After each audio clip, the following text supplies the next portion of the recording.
చిన్నమ్మ మీ బంగారు పాదములకు 10,000 వదినని మా అన్న లేసిన జొన్న చేనుకు వెళ్ళానమ్మా. అవునమ్మా. మా అన్న లేసిన జొన్న చేను చూడగానే నా మనసు ఎంతో ఆనంద పరవశమైనదో తల్లి. అన్న లేసిన జొన్న చేనుకు వెళ్ళాను.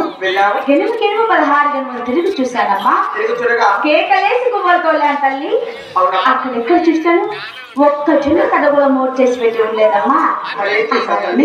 ఆ ఉత్తర భాగాన్ని చూశాను, దక్షిణ భాగాన్ని చూశాను, ఆ తూర్పు భాగాన్ని కూడా చూశానమ్మా. అక్కడెక్కడ చూడగానే ఒక్క జొన్న కథ కూడా మోటు చేసి పెట్టి ఉండలేదమ్మా.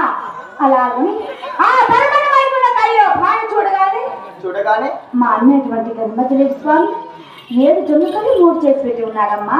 మా జొన్న మరి ఆ చిన్న కథ నా చిన్న చిన్న చేతులతో వీణలు చీల్చి ఈ మట్టి విద్యులు మానవులు తయారు చేశానమ్మా.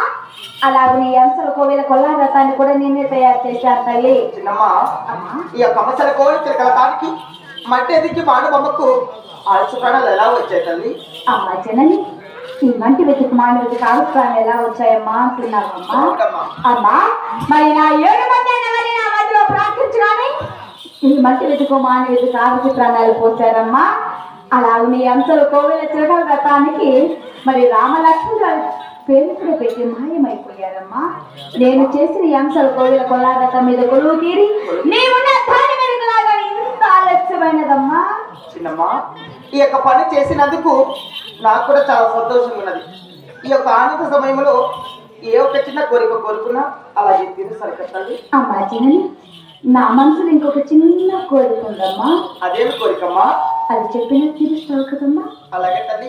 అమ్మా జనని మరి నేను చేసిన ఈ అంశాలు కోవేళ చిరకల తాళ్ళ మీద కొలువు తీరి మన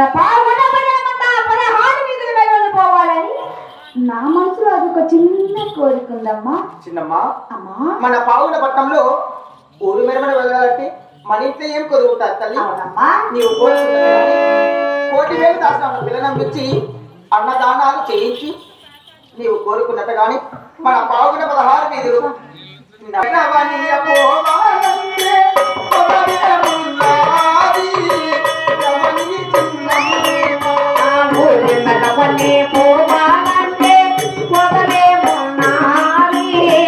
Rabbani